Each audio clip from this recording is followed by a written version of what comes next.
You're listening to Beyond Damascus, the show where encounter meets mission. Beyond Damascus is aired on the EWTN Global Catholic Radio Network and across Ohio on St. Gabriel Radio. Jack, do we have a question? Sorry to interrupt you. No, you're totally I'm not actually sorry. You interrupted us. You. With your beautiful beard. All right. Question of the week is, how do I manage my call to mission while balancing the other things in my life, i.e. family, friends, job, and my personal life? How do I manage my call to mission while balancing the other things in my life? Oh, I like that. All right, I like that go question. first. Oh, Dan, come on. Both at the same time. First of all, I really like that this person believes that they have a call to mission outside of just the things that they do. So I think a lot of times I hear in the Catholic Church all the time kind of like, well, marriage is my primary mission or my primary vocation, which it kind of equates to I don't have to do any other mission work because mowing my lawn is my primary. Primary implies only. Yeah. And I think there is sometimes an unhealthy overemphasis that primary means only. And so it gives us an excuse to forget about others. And so this whole idea of how do I manage a call to mission in the midst of everything else that I have going on in my life? I have a phrase I like to use. I stole it from my wife.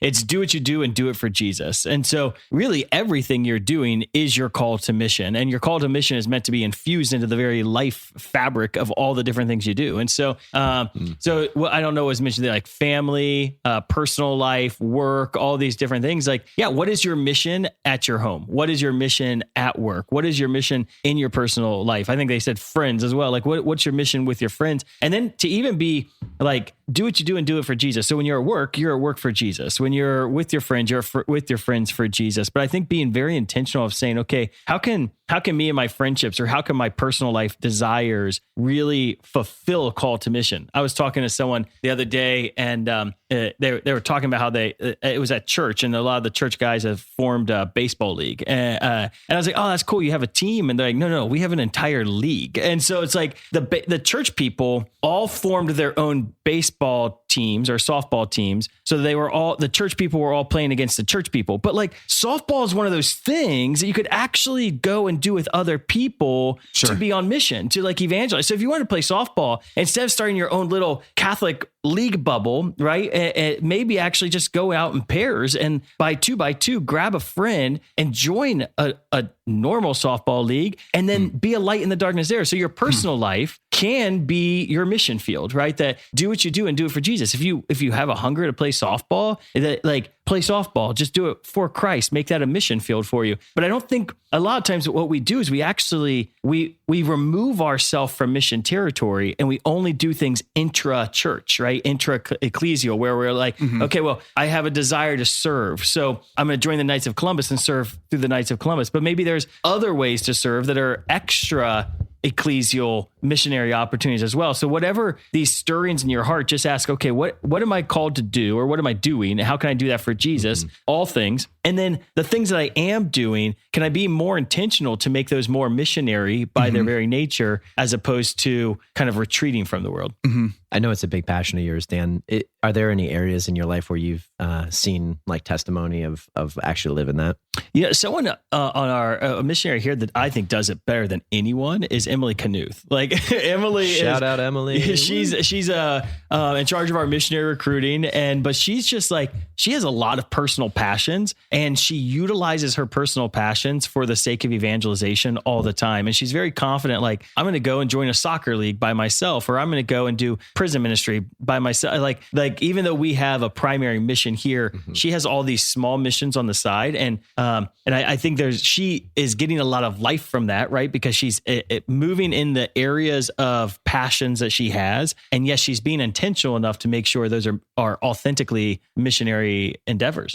Way to go, Emily. Yeah, I agree. Yeah, Emily's amazing. I also think there's something to that just is right, because we abdicate our primary responsibility as the laity if we abdicate mission outside of the walls of the church. Because the call of the clergy is primarily inside the walls of the church, right? The priests and religious, they're praying for and ministering to the people within the walls of the church. That doesn't mean that we're not supposed to also hear what I'm saying, not what I'm not. But the laity have a unique call to the world. It's like, go out there and bring them here, right? Like it's the ministry ad gentes, right? To the people, to the nations. And I think I'm just inspired by what you're saying there, because I think I've found it curious that like a lot of times we'll talk about duties of state, but we don't talk about just the general duties of church. So like duties of state, we know like I'm a married man, so I have responsibility to my wife and to my children and to my home and to steward all those things well. But the duties of the church is like the corporal works of mercy, the spiritual works of mercy. Like we're supposed to be like a light in the darkness. We're supposed to be the salt of the earth. Like when you look at the duties of church, like it's impossible for me to fulfill all of those by simply attending to my duties of state, if that makes sense. So it shows that like there's something here that's needed. So I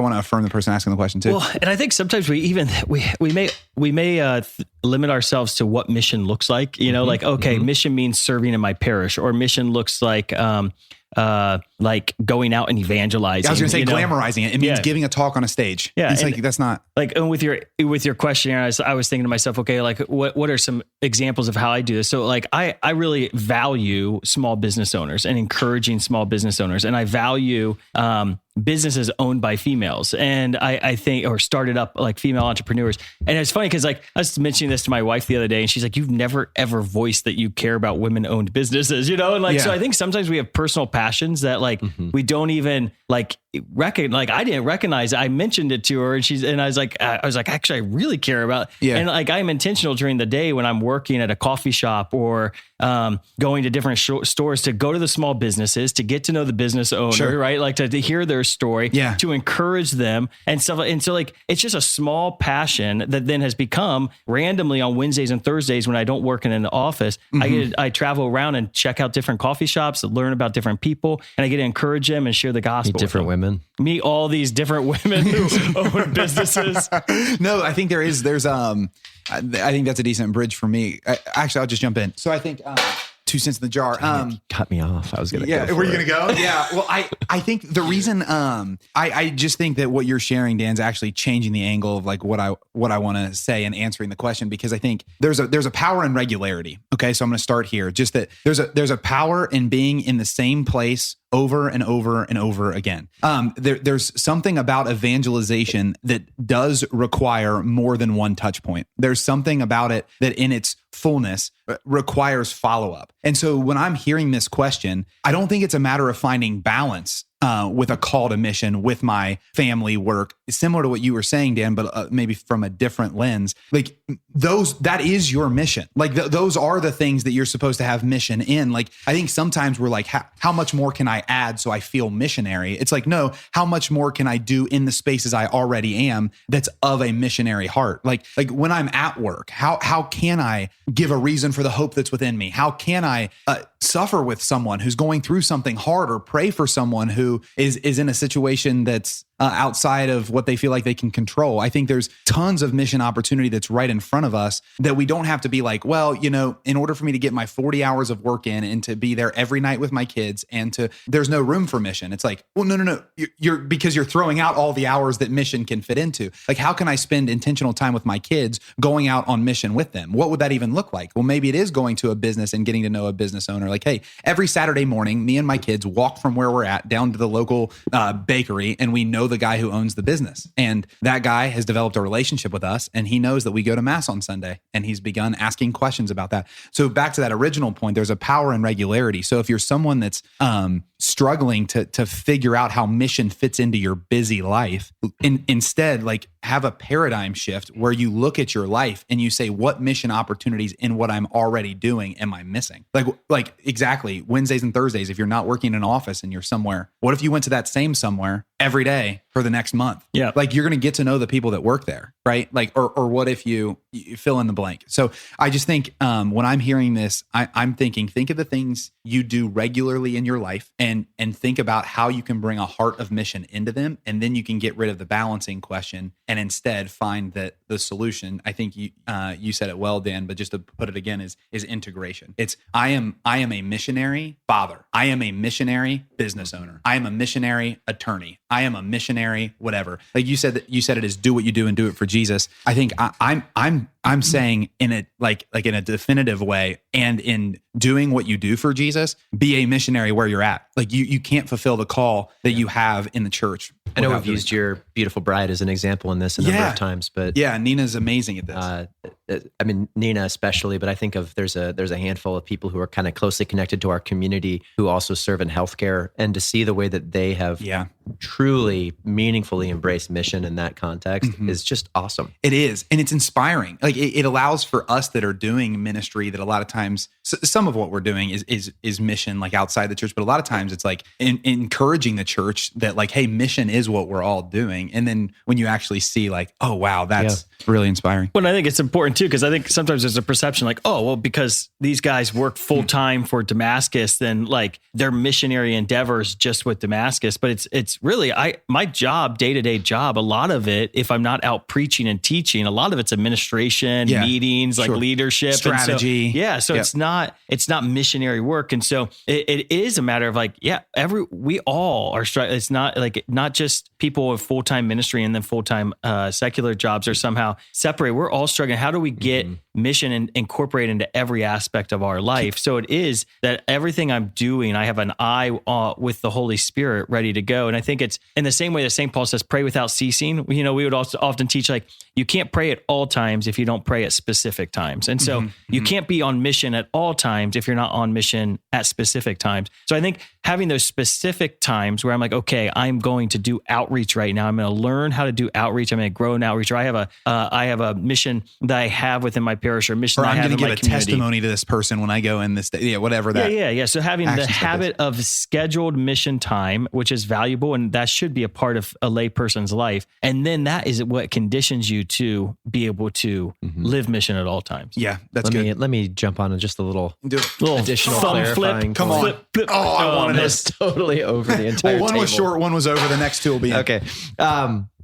How balance is the word I want to zoom in on, because I think a lot of times when we talk about balance, maybe the perception is that how do I keep these things in how do I spend a proper amount of time on each of these things, right? How do I make sure I'm not spending too much time on one thing when my priority should be elsewhere? And I would say that my advice I would give for achieving balance in mission is to we need to take mission out of the realm of this is like my private and personal passion that I want to see influence the world, into this is something that I need to articulate and plan for and to communicate to the people that I love and to bring their buy-in. I'm sure you, well, I guess Brad, maybe with Nina, but certainly Dan with your kids. I had a situation a number of years ago where one of my girls was sad that Dad was leaving to go and speak at some conference, and she's like, "Why do you always leave? Can't you stay here and be with me?" And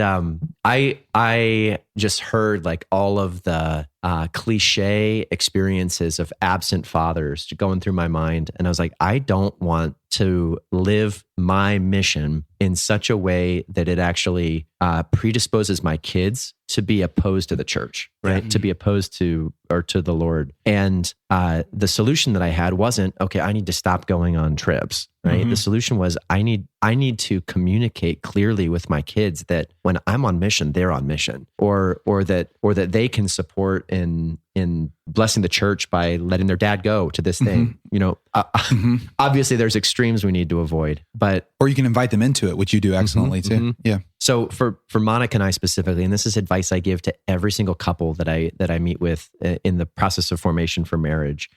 Early on in our dating relationship, early in our marriage, we established meaningful and intentional conversation around what is the mission that I feel called to, and built our marriage in such a way that we focus on actually prioritizing the fulfillment of that person's mission in their life. So, Monica's particular mission that she feels called to is never going to be something that I see as competition with our marriage. Why? Because I know it's a passion and a call on her life. And I know that in order to support and to love her, I need to make room for it. I need to make space for it. And when we operate in that way, whether it be with friends or family or, our children, our spouse, I think that is where all of a sudden that idea of balance doesn't need to become a thing that I have to fight for. But, Monica's my biggest cheerleader in going to do these things. My kids celebrate and pray for me and intercede for me and send me out when I'm on on mission outside of my work. Yeah, it's a team effort. Mm-hmm. So I think I'll boil that down to you've got to communicate it. You've got to articulate it clearly to the people you care most about so that you can invite them in so that it's not just a me thing. Yep. That's I awesome. like that a lot. Yeah. I wonder, like, yeah, it seems, so when you were saying that, Aaron, what was coming to my mind is that sounds so easy, but there's so, like, it's so funny how that just rarely happens. It was similar to like early in having Eliza, a priest friend of mine was like, hey, have you been blessing your daughter? And I was just like, well, yeah, like affirming and honoring. He's like, yeah, but like, just like blessing in a very intentional way. And I was like, no. And he like gave me like this very simple thing, but it's hard for me to implement. And I don't, it's been funny to kind of like just walk that, like, first of all, like, what does that mean? But when I hear that, like similar to how I heard that priest say that to me, when you're saying that, it sounds simple, but like, have you had any like roadblocks or what makes that difficult to invite? I think those things are tied into? actually. Yeah. There is a sense that we carry as humans. I think it's built into us in the way that we're raised, that my prayer life is private and it has to be kept private and sensitive, right? I can't, it was most certainly after the conclusion of college was the first time that I was actually invited to share about my prayer life with my friends, right? Yeah. Or I guess outside of Catholic Youth Summer Camp, right? That being invited into a missional environment was the very first time growing up through years of Catholic education that I was even introduced to the idea that like you should talk about prayer. What God is saying. And there's like that false taboo, I think, is present even in Catholic circles. Yeah. To the point where it's prevalent in marriages as well. Yeah. That for sure. I don't want to talk about my prayer experience with my wife. I don't want to talk about my experience on retreat. I don't want to pray regularly with How was her. the men's retreat? Yeah. It was good. great. Yeah. Right. No, that's really good. Okay. Yeah. That makes a lot of sense to me. We have this built-in disposition of like, that's internal, so it should be private, whereas it's not meant to really be either. What's that phrase you always say, Aaron? It's something about like when you start doing something with intentionality, you have a key phrase. What you've done by intuition. When you do with intention what you've done by intuition, you achieve acceleration. We were talking about funny quotes at the beginning of the show. I did not make that up. So say, you did. All right, say it again. When you begin to do with intention what you've done by intuition, that's when you achieve acceleration. And I think a lot of this is like, okay, maybe it's not that you've been doing it with intuition. Maybe you just haven't been doing it with intention, right? But you've been going to work, you have been going to like living your family, you've been serving at the church. Like there's all, but not like what's the intentionality that you can wrap around it all? Yeah. It's actually funny. My dad, he moved down to South Carolina a few years ago, and I was like convinced, like I was really sad when he said he was moving. I was like, man, this is like really going to put distance between my relationship with my dad. Like I'm really disappointed. Yeah. He's moving 10 hours away. And it's funny. I've had a better relationship with him these last 2 years than I did in the years before him leaving, because now when we spend time together, we're way more intentional and like we're focused on like making sure we have time and we're having conversation. And I think sometimes because we were in proximity, there was relationality and there was a perception of relationality, but not intentionality. And so it's amazing the distance actually grew more intentionality, which grew the relationship. And I think the same thing can happen with all these different things. Maybe the only thing you're lacking is that to be a better missionary is better intentionality and planning on what is God asking you to do in these arenas of your life. Yeah. So Dan, don't just go hang out with the ladies at the coffee shop. You need to. Yeah. The ladies at the coffee shop. No, but drinking pumpkin spice lattes. I love that mission. First of all, me too. So one expression of that could be, I'm going to invite my kids along with me. Yep. I think a better expression could be, I'm going to speak to my kids about why this is valuable. Yep. And invite them to have passion for it. Yep. Sure. Yeah. Yep. Yeah. Exactly. Well, I also see there's a there's a link here also just between we do things intentionally that we see as either necessary or desirable, right? And I don't think that we've done super well in the church to say how necessary mission is. So I'm just saying for who's not asking this question. So if you're listening today and you're like, hey, I'm interested in this episode, but I didn't ask this question and I'm still wrestling. Like we're called, like the end of the Christian life is actually not internal. Like the end of the Christian life is external. Like the end of the Christian life is not the fulfillment of a Superman in Brad. The end of the Christian life is Brad poured out completely. And like, I think we've just missed that for some reason. We've hyper focused on the universal call to holiness. this. Like continue to build yourself up, get holier, get out of sin patterns, become a virtuous person, have good habits. Like, and I don't disagree with any of that, but none of that's the end. All of that is unto me being able to pour myself out completely as the son that I was made to be. And if we don't have the end as pouring out and we have the end as building up, we're never going to get the mission call right.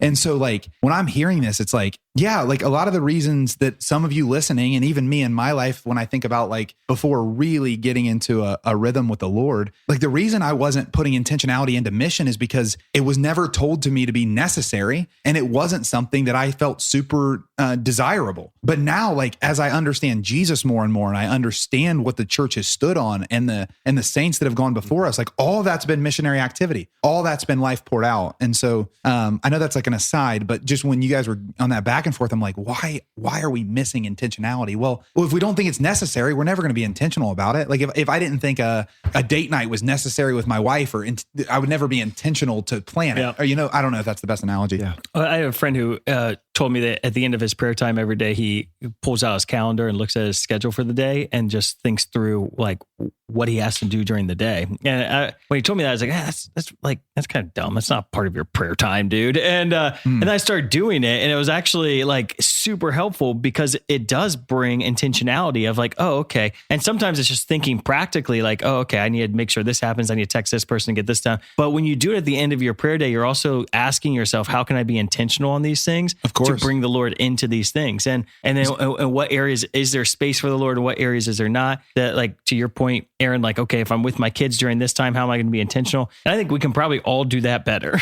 Yeah. Like 100%. Well, if I can speak just an honoring statement towards Aaron, we were on a conference together. No, you this can't. was probably a year ago. No, I just don't want it to be like, this isn't staged. And I think, but I really do want it to be honoring because it was like maybe a year ago, we were at a conference and I was there with Aaron. We were just participating and we had a number of our other just coworkers here at Damascus with us. And we had a night where we were just like by the pool chatting about the things at the conference. Like it was in a really lovely part of the country. And when we were there were a bunch of like high school and young college students just kind of like running around and interacting with us. And it was funny because I felt a kind of my natural tilt sometimes, which is just to relate and be seen as cool by those people and then just kind of move on. And Aaron, when we got back, made the statement of just like, I think I'm going to go back out and share with them like what we're doing here. And I remember at first having the pull of like, oh, okay, try hard. But then I was like, I mean that in like a sincere way. Like it was like a defense I had. And then, but once that defense, like once I was able to just sit for a moment in that and not react out of it, I was like, wait, no, like I love what he's doing. And when he came back, we had an amazing conversation. And Aaron mentioned something that I take into my days now, which was just like, yeah, Brad, I guess at the end of the day, the question that we have to ask is not a matter of like how we operated, but did we move the needle forward in what we were doing? Like for that person and the Lord, or for that situation and the kingdom of God, or like you can extrapolate that into a variety of things, but that's so helpful. It's like when you go to work, like wherever that needle's at, like when you leave work that day, the people that you interacted with did it move the needle towards the Lord? Like that's a really reasonable question to ask. Or if you do it at the beginning of your day, at the end of your prayer time, like you're saying, Dan, like how in that thing can I just move the needle a little bit? Like, oh, the world would be like if we just took. I mean, that's like it's such a small thing, but I thought it was huge, and I appreciated that conversation because it was one of conflict, but it came to like I thought really amazing resolution, and I offer that to anyone. What was the resolution? Arm wrestling, fist fight? Well, it was the statement that okay. If we just move the needle forward, that's probably the right answer. No, I think it's almost like you need intentionality and spontaneity, right? Like so there has to be the intentionality of okay, I'm thinking through my day, I'm thinking through what I do, and then there's my life is interruptible as well, so that when an opportunity comes, boom, I'm ready to respond. Yep, that's really good.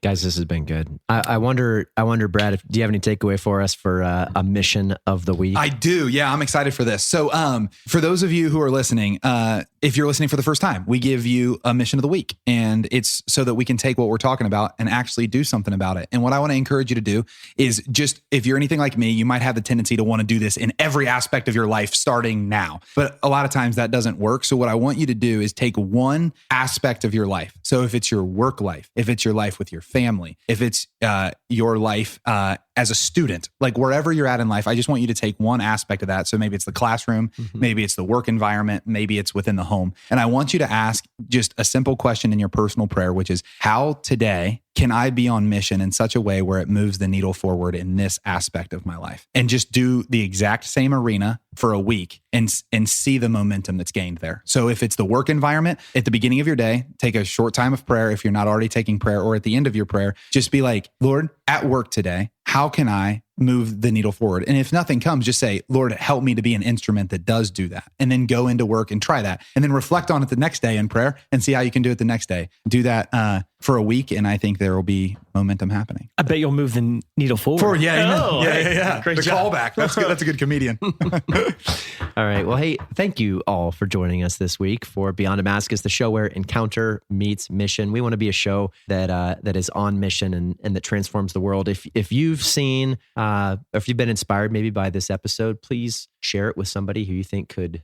grow through this message. And also, if you have questions that you'd like to have answered on the show, please leave a comment, or you can email Jack Parker at beyond at Damascus.net. All right. Thanks for joining us this week. We'll see you again next time. And remember, as always, mission makes sense. You're listening to Beyond Damascus, the show where encounter meets mission. Beyond Damascus is aired on the EWTN Global Catholic Radio Network and across Ohio on St. Gabriel Radio. You can listen to the whole version of today's episode on www.ewtn.com/radio/podcasts, or check us out on YouTube or your favorite podcast app. We will be right back after a short commercial break. When we pray, we should talk to God. It sounds simple. It's not always that simple. It's just like making any conversation, though. So sometimes we need prayer starters, things that'll give us a boost and get the conversation going. The formal prayers we have in the church, like the Our Father, the Hail Mary, the Glory Be, even the Creed, all of these things are ways that we can begin to talk to God. God doesn't get tired of hearing us say the standard prayers of the church. We can begin there. This is Jim Pinto, Director of EWTN Media Missionaries. EWTN's mission is to spread the eternal word and to teach others that Jesus Christ is the way, the truth, and the life. You can help EWTN share the good news by becoming a media missionary. Visit EWTNmissionaries.com today and join us in sharing the eternal word with the world. This is Father Timothy Vaverick. We need to go to confession because we're sinners. Confession is the sacrament of penance. Whenever we sin, we ought immediately acknowledge that sin and ask pardon of the Lord. But we should also form the intention, especially if we've committed mortal sin, to come to the Lord in the sacrament to receive His grace, because we're always in need of growing deeper in His love. EWTN, teaching the truth. I called about 4 months ago and never interested in the Catholic Church. Through my grown son, we just felt a need to look for something that we were missing. This past Sunday, my husband and myself and my grown son all got confirmed in the Catholic Church and took our very first communion. When I found this app, I listened to you guys all the time. Welcome back to Beyond Damascus, the show where encounter meets mission. Beyond Damascus is aired on the EWTN Global Catholic Radio Network and across Ohio on St. Gabriel Radio. How do I approach learning from our non-Catholic brother and sisters? Okay, yeah. Without letting that influence me away from the Catholic Church teaching. I actually really like this question. All right, then go first, Brad. You want me to go first? Okay, sweet. I will go first. Let me make it succinct. So, I listen to Bishop Barron a lot because I think he has a lot of amazing things to say to the church in our generation. And one of his mentors was Cardinal George when he was in Chicago, and he quotes Cardinal George pretty often. And And when he does, he often uses this quote. And I might be paraphrasing, but it's something like this. It's I hope you don't have this memorized. It's the Catholic Church has all of the gifts that God desires for his people, but that doesn't mean that we in all seasons use all of those gifts as well as we should. And I've loved that quote because it gives me a disposition of charity to all of my Christian brothers and sisters. Because what I can hold at the same time is that there is this beautiful grace that's been given the church to have a treasure trove of all of the things God desires for his people. But that doesn't mean that in all seasons we're even realizing that part of the treasure trove is with us, or that we're using the parts of the treasure trove we have access to as well as we could be. And because of that, there could be reason to believe that some of our Christian brothers and sisters that are not within the walls of our particular parish or even in the denomination of Catholicism have aspects that they're getting really right. And that is really, really fun. And because I think I have a unique take on this too, because where I grew up, it's kind of the beginning of the Bible Belt. So almost everyone there is Protestant. But I mean to say almost everyone, like almost no one you would find where I'm from would be atheist. They just don't believe, like none of them have a pretentiousness that would suggest they're smarter than what a lot of people believe. And I'm not saying that every person who denies faith like that, but they're all just kind of like, yeah, we believe, but they believe in like a general Protestantism is probably what I would say. There's not a lot of Catholics. And so growing up, it was actually funny because I went to the Catholic school in the area and there was constantly comments like, you guys aren't even Christian, or like there was a lot of things that I just didn't understand. So I had in my mind a real dichotomy between Protestants and Catholics, which in some senses there are, but in other senses they're not. And I had them on like totally different like ends of the I don't even know if spectrum, but just like ends of the belief. I guess spectrum. So I will go back to Cardinal George and say that like when you're interacting with a Protestant brother and sister, or I think you said non-Catholic brother or sister, go with them with the general like charity to say, you might know something I don't about something I should know about. And if we can take that disposition in, like you might know something more about something I should know about. First of all, even if we take that to our non-believing friends that are in the world, I think there's still something where you can find it's the Aquinas principle that at the bottom of every pursuit is the pursuit of God, right? Like at the bottom of everything is the pursuit of that which is higher. And so long story short, I think that the way to approach non-Catholic brothers and sisters without losing our Catholic identity is to understand that the Catholic Church does have a unique right to have all of the gifts God desires for his people under one. However, it doesn't mean that at certain times we haven't misplaced some of those. So let's approach dialogue with our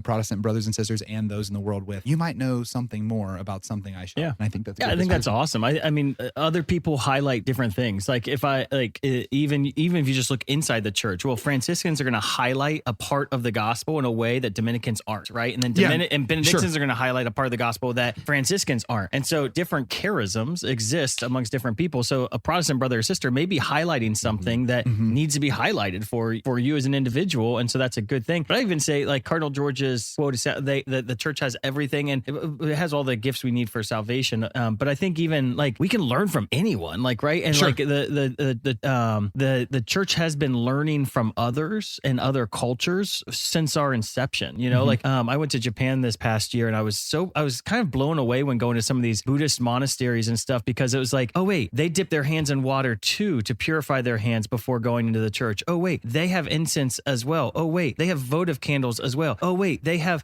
prayer intention cards that they leave at the foot of a statue as well. There's certain aspects of timeless expressions of the faith. They like, I don't, were we the first ones ever to use incense? Probably not, you know? And so there's things that we saw other cultures and the church has a history of seeing other cultures or other spiritualities do something and then Christianizing it, right? And so I think there's an element of what can we learn from this situation? And I have one word for that. Paul at the Acropolis. Like, exactly. It's this like anathema. Anathema, yeah. No, I think, well, but that's interesting because like even when we read the Council of Trent, like I think that we do find in the angle of how it's written, something that I find in myself sometimes, which is like a hyper reactivity. It's like, oh, but like I need to have solid lines. And I think the church was right to set up lines, but now it's like, but I don't have to fear like entertaining someone who's on a different side of the line than me. I think that's just fundamentally anti-Christian. Like we haven't done that since Jesus Christ was here. Like Jesus went to the woman at the well. Like he wanted those who followed him to go, yes, into Judea, but into Samaria and then to the ends of the earth. Like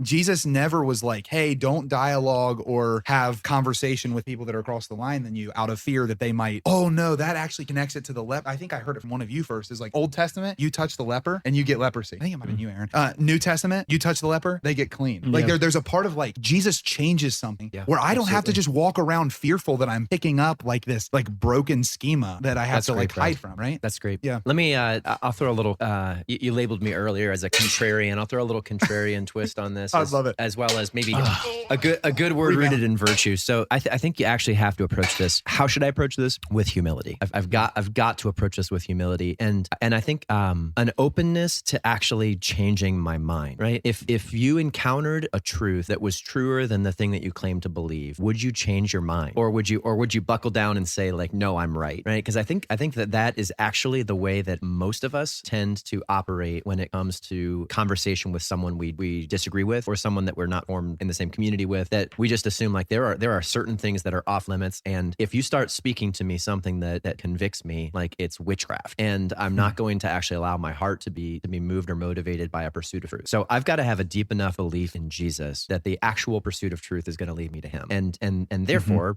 by connection, is going to lead me to the truth of the church, the truth of the Catholic Church. But I would say for many people, myself included, and I'll give a brief little testimony to this, we have set up for ourselves golden calves and claimed that they are Catholicism, and they're not. And our unwillingness to change, or our unwillingness to be open to different perspective, actually puts us in a box that's not good. Yeah. What's an example of that? Yeah. So I've shared this on the show, I think, before, but when I was in high school, like my sole motivation in pursuit of the faith was through apologetics. I thought like this was the way to transform the world. If we were going to have any meaningful impact as a ministry, have to have better arguments than everyone else. It had to be through apologetics. And how'd that work out for you? Well, if you know me now, it was incomplete.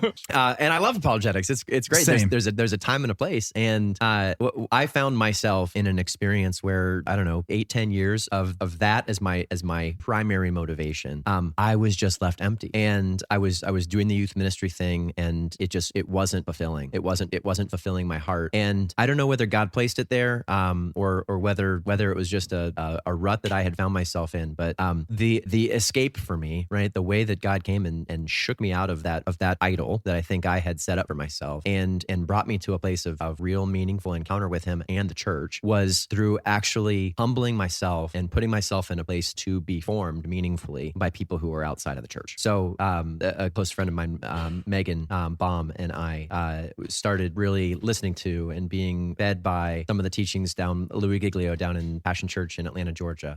And again, do I wholeheartedly agree with every theological point the guy communicates? Absolutely not. But it was actually putting myself in a place of realizing like that I can be fed and formed by people that are different than me. Yeah. That I think changed everything. Yeah. I think going back to like your first point, Aaron, is that the pursuit of truth will always lead to truth, right? Like if I'm pursuing truth, it's going to end in God. And that's the really spirit of truth will lead you to all truth. Yeah. And that's been the Catholic understanding forever, right? That we're not against science. We're not against biology. We're not against philosophies, right? That the pursuit of truth is going to end in God if it's an authentic pursuit. Yeah. And so if I'm going to my non-Catholic brothers and sisters pursuing truth, right? Then, and I'm going to, it's going to bring me into a deeper relationship with God, who is truth. And it's possible that the Protestant preacher down the street or on television may actually have a more truthful interpretation of the scripture than my theology teacher, right? I think we have to be open, because that's a scary path to walk. But my theology teacher wasn't perfect, right? And what you were saying, Brad, we may have the fullness of truth. That doesn't mean the truth was communicated perfectly to us in our high school religion class. Yeah, no, that's right. Well, I think the humility point is so big because like, I'm not going to speak for you, Aaron, but I had a very similar, like in my early stages of conversion, like I'm going to get the arguments right, you know? And there was just a pride in that because like the reality is at that time, instead of pursuing truth, I wanted to pursue being right. Like that's just how it is. And how many dialogues do we have in our life where we just want to be right? Like it's not even like, that's why I love the way you framed it, Aaron. Like let's say that you and I were having a discussion and Aaron actually has a path towards what seems logically coherent and true that is different than my predisposition. Am I willing to change? That is literally the frame of if it's an honest dialogue or not. Yeah. If that's not there, then all it is competing monologues to see who can like outduel and win. And that's not the right aim. One of my favorite phrases that captures this in the context of Catholicism and even canon law is that we must not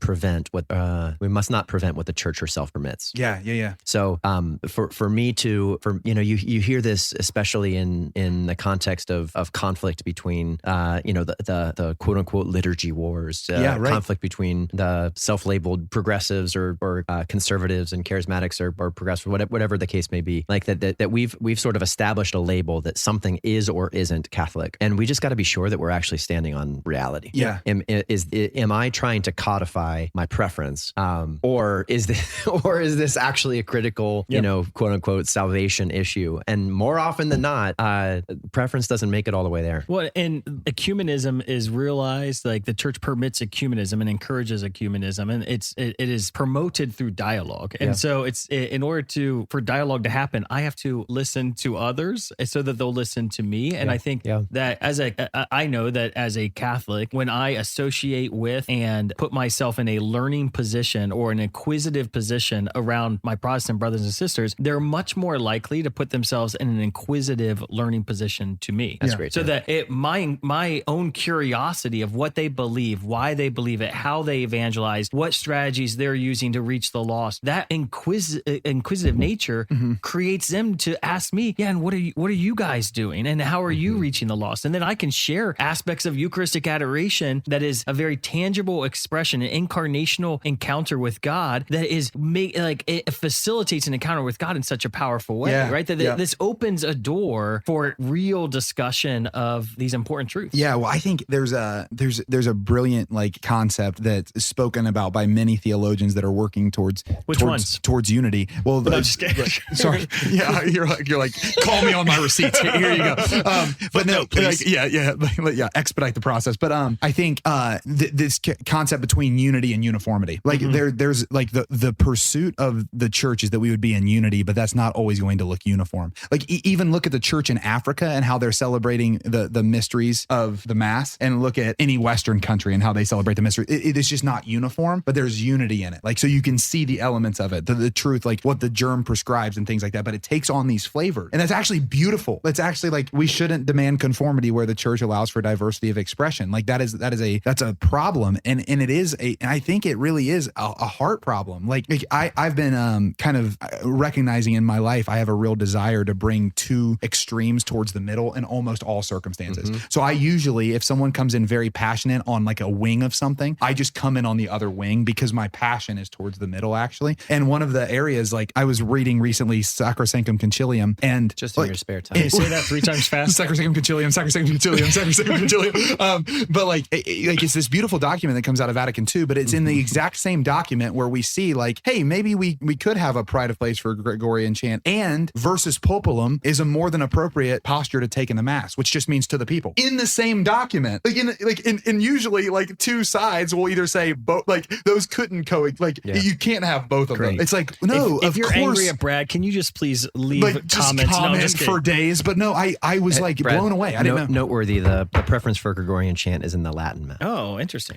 I would love to read that more. That's really good. But you can see the wait, before you shoot that, you can see kind of one. Anyway, that document is giving this diversity of expression. No, I love it. And we're anyway. No, it's we a brilliant bunker concept. down in our camp and say every document says what I say. It's really? Because I'm not sure that's true. I agree.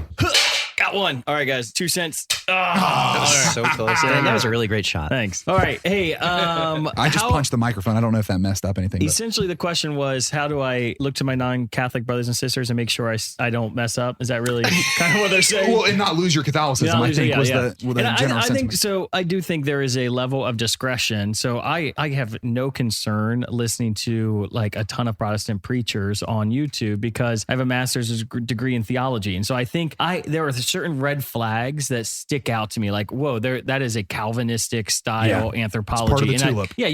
You can just feel it right away. So I do think there are people who don't have theology degrees that probably should be a little bit more discerning. And so I think it would be very effective if you know your sidelines, right? So kind of in football, I can play on the whole field, but I can't I don't want to go out of bounds. And I think that's where when interfaith dialogue or interfaith learning, know your sidelines, so okay, this is when I go out of bounds, right? And so if you're unclear, then ask someone who has clarity in the Catholic faith for an understanding, right? So like, is it okay if I go to a Protestant service to learn how Protestants are evangelizing? Is that okay? And maybe you don't know. Yes, of course, it's okay to go to a Protestant service, right? And learn how they're evangelizing, as long as you go to Mass on Sunday as well, right? And so like, I think, but if you don't know that that's an appropriate thing to do, you may feel like you can't do it, or you may. So like, if you have questions, just ask a higher theological source above you. And then if you are meant to be the higher theological source, right? If you're a leader of an apostolate, then make sure you have a higher theological source, right? And that's where to some extent the tradition of a spiritual director is important, because if theologians or ministers are going to be trying to do the new evangelization and ardently striving for new methodology, new expressions, right? As John Paul II calls for in the new evangelization, then you need to have a spiritual director that you're able to throw some of these things to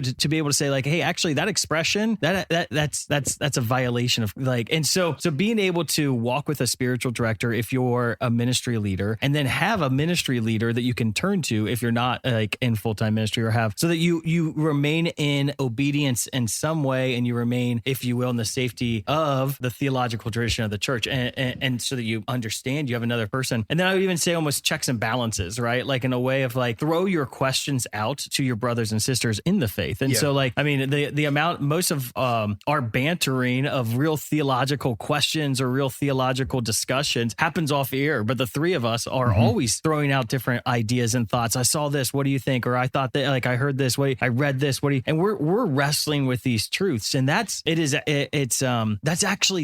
Catholic theology, right? Like asking these questions, it's incarnation. Wrestling with these truths, discussing them. That's where theology happens. And so it isn't just, and I think sometimes our current expression of teaching theology confuses us, because it's like, well, this textbook says this and it's all infallible, and I have to believe everything the textbook says as the textbook says it. And it doesn't allow for discourse of theological thought and growth. And so I think there's a lot of value that can happen from understanding our sidelines, but then playing within the playing field. And I think just a few examples of this I've seen is I think we do a good job of encouraging our missionaries to kind of go out and listen to, hey, you should listen to this podcast, you should listen to this this preacher, and we learn from different faith leaders in different denominations. But then we also, before we send them out, we give them our house rules, right? And so Damascus has house rules. So you have heard it said, but I say to you, right? And that's what Jesus does at the Sermon on the Mount. You've heard it said, but I say to you. He's kind of course correcting the different theological debates that are happening between the Sadducees, the Pharisees, and he's answering some of those. And I think we can do that. We know some of the charismatic theological conversations that are out there on an interfaith level. And so that's exactly what we're saying. Like, hey, you've heard it said this, but I say to you, we're going to do it this way, right? That there's actually instruction on these are our sidelines here at Damascus. And the other theologians are saying this outside the faith when it comes to the supernatural gifts. But no, we see this,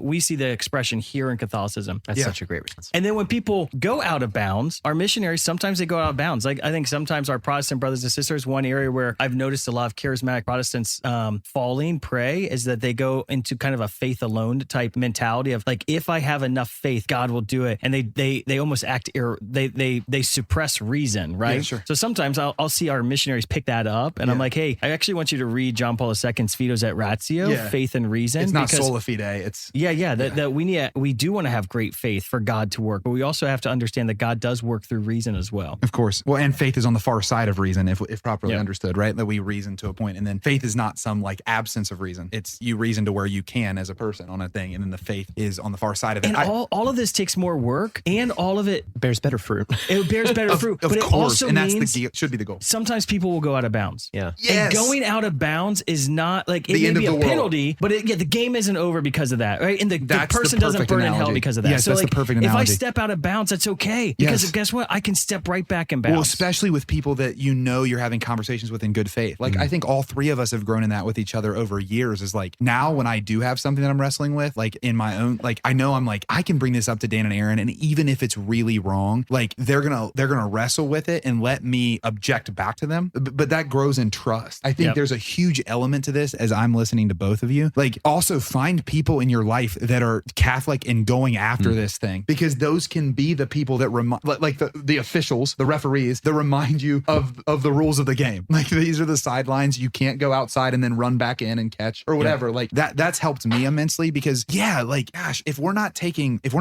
risks, how are we even trying to touch the whole field? Yep. Because I'm trying to touch the whole field. Like there's people at every element of the field. And like, if I'm afraid of the sideline, I'm just going to stay with the people in the middle of the field. And I don't want to be afraid of the sideline. And I think the new evangelization is so important in this because like it is new in expressions, methodology, and ardor. And I think a lot of times when we John go Paul to II, right? Yeah, that was what we said. We need a new evangelization that is new in its expressions, methodology, and ardor. And if a lot of times when we go to our Protestant brothers and sisters, we're not looking for their theological doctrine. What we're looking for is their expression of evangelization. We're looking for their ardor in evangelization. We're looking for their methodology to reach the lost. And that's really when that's when we're going to get the most value from our Protestant brothers and sisters is when we see, wow, what are they doing well to reach the human heart and lead that human heart into relationship with God? A comment was made earlier that when we adopt a posture of humility, it actually fosters a posture of humility in others as well. And I would say one of the really cool things,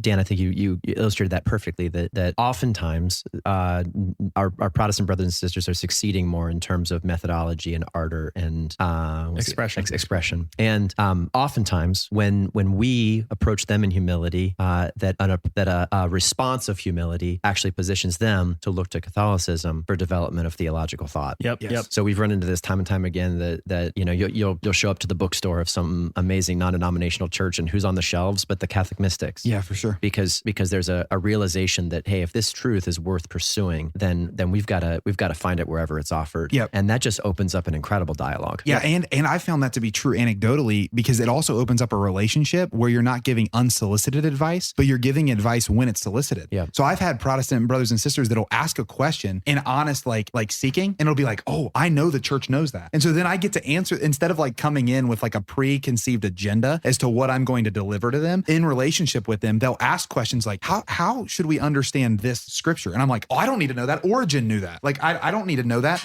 John Chrysostom knew that. Like, I don't need to know that. Aquinas knew that. Yep. And that is a real beauty. So like, I before we kind of move, I think towards mission of the week, like if you're listening, like that's the beauty. Like none of what we're saying is escaping from the beauty that we have these resources at our fingertips. It's just, we need to live those resources out in relationship. If ministry is not incarnational and it's simply logical, then we're not even like human. Like it has to be lived out in a way that I think you said that perfectly, Aaron. Like it comes into the circumstance that we're in humility and then does what it can. With it. It would be very interesting to kind of give yourself a litmus test as to what would be appropriate for you as a Catholic to involve yourself in Protestant dialogue. To what extent do you want the Protestant to involve themselves in your Catholic dialogue? So if we're going to love our neighbor as ourselves, then if I want the Protestant to come and learn about Marian devotion, if I want the Protestant to come and learn about the Eucharist, if I want the Protestant to come and learn about sacraments, if I want them to come in and see and learn and listen to me, then I should be willing to do the same to them. And I like to simply, if whatever, to what extent you want them to come to you, you should go to them, or you should have permission to go to them. I love that.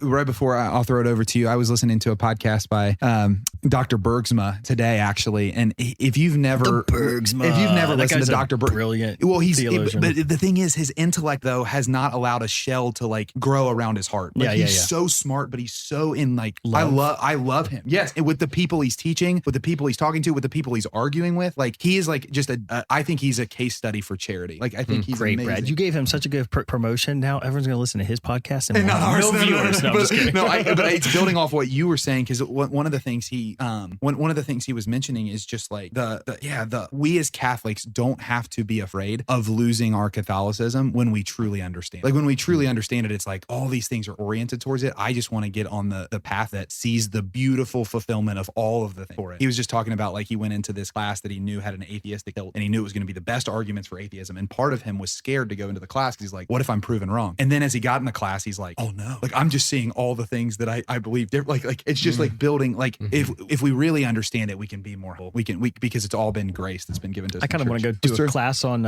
atheism now. That sounds like fun. Well, I mean, like, you should listen to it. I think Matt Frad interviewed him, but cool. Let's start to Mission of the Week. You want to do it? Mission of the Week. Oh man. Okay. You put me on the spot. I did. Yeah. Very quick. Bergsma shift. And then. Yeah, no, I think if Mission of the Week, it would be really good for you to, I don't know if writing is what you do, but if you want to journal kind of what do you love the most about the Catholic faith. So why do you love your Catholic faith? And root yourself in that firm faith that this is why I love you, Catholic Church, and why I'm not going to leave. And as long as you know your personal why of what roots you in your faith, then you can go and play ball on the field and not be worried that you're going to lose your faith. So root yourself deeply in the church with a heart and a love for her. And if that love's there, I don't think you have to be worried that you're going to lose your Catholic faith. That's the best.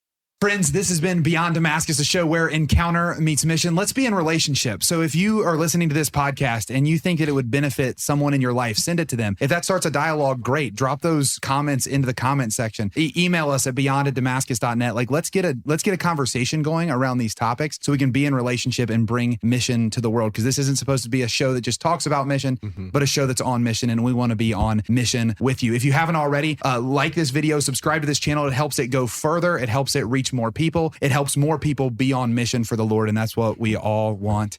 Anyway, and then let me remind you, as always, that mission makes sense. Friends, thanks for listening to Beyond Damascus, the show where encounter meets mission. You can listen to the whole version of today's show by searching for Beyond Damascus on YouTube or your favorite podcast app.